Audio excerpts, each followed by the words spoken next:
ધન્વંતરી જય આયુર્વેદ મિત્રો। તો આજે આપણે એવી ઔષધિ વિશે વાત કરીશું જેનો આયુર્વેદિક રીતે ઉપયોગ કરવાથી ઘણા બધા ફાયદા થાય છે। તો આ ઔષધિ છે અશ્વગંધા। અશ્વગંધાનું વૈજ્ઞાનિક નામ વિથાનિયા સોમનિફેરા અને સોલેનેસી ફેમિલીમાંથી બિલોંગ કરે છે। તો મિત્રો આ અશ્વગંધાના મૂળનો ઉપયોગ થાય છે। તો પહેલાં મૂળને સૂકવીને તેનું ચૂર્ણ બનાવી લેવાનું છે।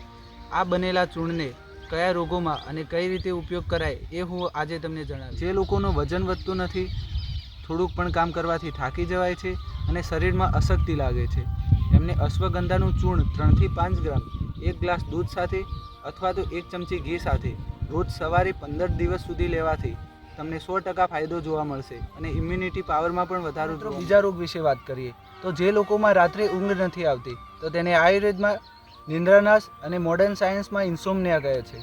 તો અશ્વગંધાનું ચૂર્ણ 3 થી 5 ગ્રામ 1 ચમચી ઘી સાથે અને 1 ચમચી સાકર સાથે આ મિશ્રણને સવારે અને રાત્રે એમ 1 મહિના સુધી લેવાથી ચોક્કસ ફાયદો જોવા મળે છે। અશ્વગંધાનો ઉપયોગ આયુર્વેદમાં ગર્ભ ધારણાર તરીકે પણ થાય છે, એટલે કે જે સ્ત્રીઓમાં પ્રેગ્નન્સી કન્સીવ થતી નથી તો એમને અશ્વગંધાનું ચૂર્ણને પાણી સાથે ઉકાળી અને ચોથા ભાગનું રહે પછી એમાં દૂધ એડ કરી અને પાછું ઉકાળી અને આ મિશ્રણને 40 થી 50 ml કરી અને રોજ સવારે અને રાત્રે એમ ઋતુકાળ દરમિયાન લેવાથી ચોક્કસ ફાયદો જોવા મળે। આવી જ આયુર્વેદિક માહિતી માટે દર્શન આયુર્વેદા ચેનલને ફોલો કરો, સબસ્ક્રાઈબ કરો અને કોઈ પણ પ્રશ્ન હોય તો કોમેન્ટ બોક્સમાં જણાવો।